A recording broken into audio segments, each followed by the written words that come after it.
Hey everyone, welcome back to the channel. In this video, the question I'm going to be answering is, why did Jeremiah lament for Jerusalem? From reading his poetic writings in the book of Lamentations, we can tell that Jeremiah was sorrowful because a city and people formerly glorious and respected among many nations became a laughingstock and proverb. He begins the book with the following words. How doth the city sit solitary that was full of people? How is she become as a widow, she that was great among the nations, and princess among the provinces? How is she become tributary? Lamentations chapter 1 verse 1. Back when Solomon ruled the nation, everything was fantastic. The economy was incredibly good if you read 1 Kings chapter 10 verse 21. The temple was marvelous, and God Almighty dwelt in it. The culture was righteous and devoid of iniquity. But in 586 BC, Nebuzaradan led the Babylonian army into Jerusalem and destroyed its infrastructure.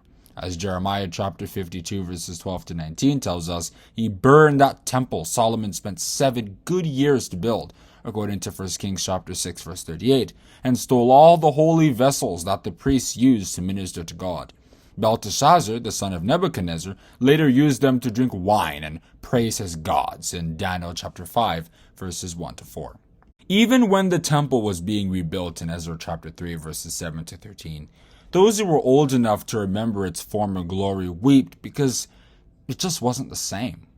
The psalmist described the utter disgrace this behavior is to God's heritage in Psalm 79 verse 1. O God, the heathen are come into thine inheritance. Thy holy temple have they defiled. They have laid Jerusalem on heaps. God Almighty himself put it in a rather interesting way. Nebuchadnezzar, the king of Babylon, hath devoured me. He hath crushed me. He hath made me an empty vessel. He hath swallowed me up like a dragon. He hath filled his belly with my delicates. He hath cast me out. That's Jeremiah chapter 51, verse 34. Think about what this would have meant to Jeremiah. This was God's heritage and culture, which he as a prophet belonged to, being destroyed by people who did not know or regard the value. It was almost like God's enemies got the victory, and we all know how painful that is to those in God's fold. In Lamentations chapter 1 verse 16, Jeremiah said, For these things I weep. Mine eye runneth down with water, because the comforter that should relieve my soul is far from me. My children are desolate, because the enemy prevailed. He added in verse 12, Is it nothing to you, all ye that pass by? Behold, and see if there be any sorrow like unto my sorrow, which is done unto me, wherewith the Lord hath afflicted me in the day of his fierce anger. It's also clear that Jeremiah didn't like that God's relationship with his people was not in a good state. Just as it's always sad to hear a couple divorce, Jeremiah felt deeply saddened that God's relationship with his people, which was once so sweet, had now collapsed. God himself said that he gave his people a bill of divorce in Jeremiah chapter 3 verse 8. And in chapter 2, he reflected on the good times when he and his people were a wonderful couple.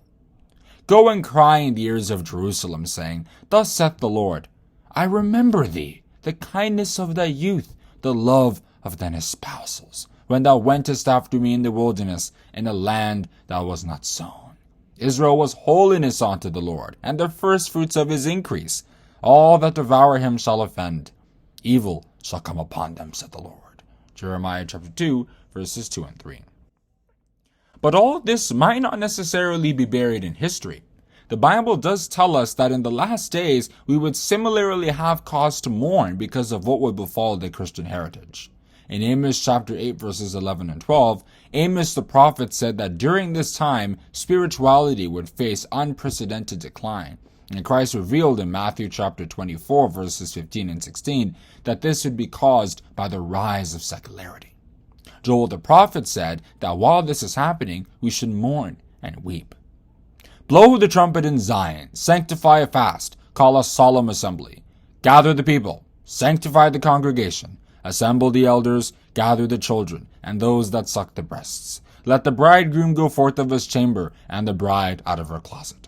Let the priests, the ministers of the Lord, weep between the porch and the altar, and let them say, Spare thy people, O Lord, and give not thine heritage to reproach, that the heathen should rule over them. Wherefore should they say among the people, Where is their God? Joel chapter 2, verses 15 to 17. This weeping might not just be physical. Do we generally dislike the disappearance of certain values in society? Do we see it as a sign of weakness or as progress that should continue? If we disapprove of what's currently going on, then we're mourning, and that will show in how different our ways are than those of others. Christ said, and I think I'll round off with this, that if we are in this condition, our tears will eventually be turned to joy, and we will gain victory at the end. Blessed are they that mourn, for they shall be comforted. That's Matthew chapter 5, verse 4. And that is where I'm going to stop on answering this question. Why did Jeremiah lament for Jerusalem? It was God's heritage that he watched being destroyed because of what evil people had turned it into. He didn't necessarily wish that God Almighty didn't take vengeance on those people because they were wicked, and wicked people shouldn't go scot-free, but his heritage ended up having to suffer as a result, and it really did pain him.